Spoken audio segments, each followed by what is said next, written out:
So here's the intake manifold of a 2006 Subaru Outback, and here is where the quick disconnect is located, or one of them.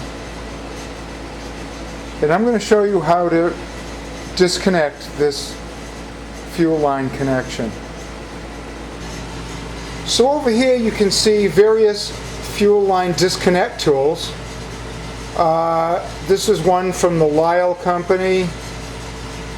This also comes with a yellow one, which I have cut into pieces. You'll see why. Here's another set right here, and here's another set. The problem is that these tools, as they're designed, do not work in a Subaru fuel line disconnect.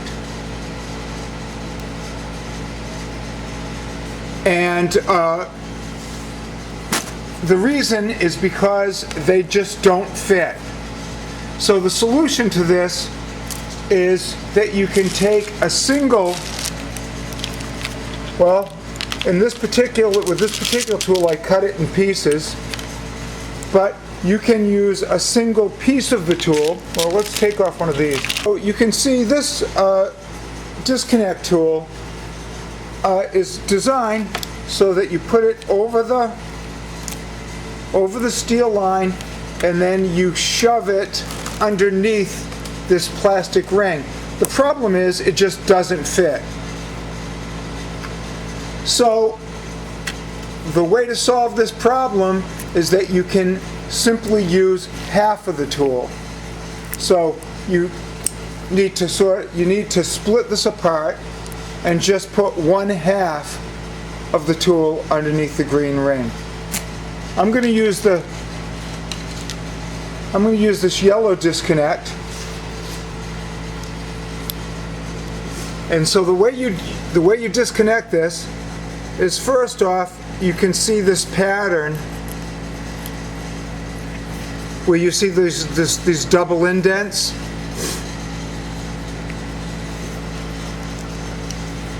And you take this so that it's this half of the tool so that it's centered under those double marks, and just shove it in.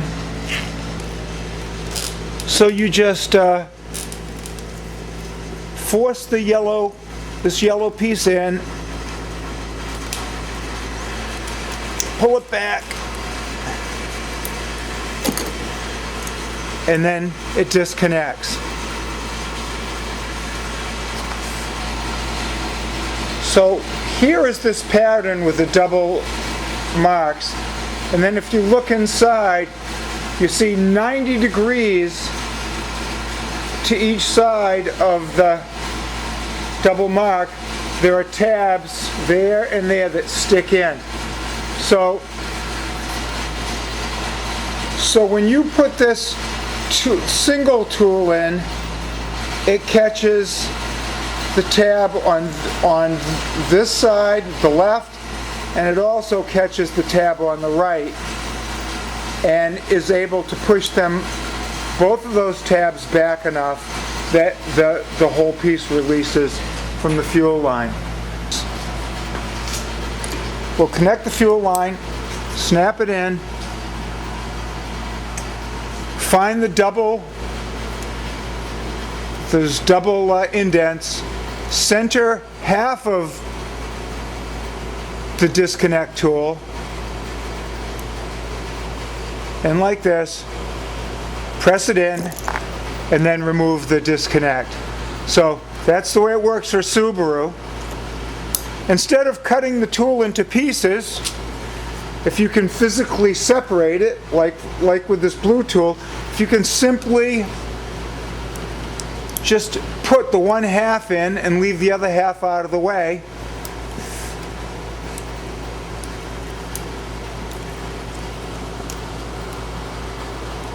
you should be able to do. There you go.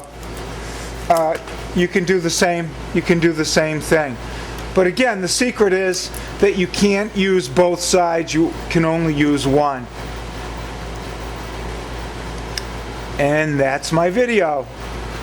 Hope you found it useful.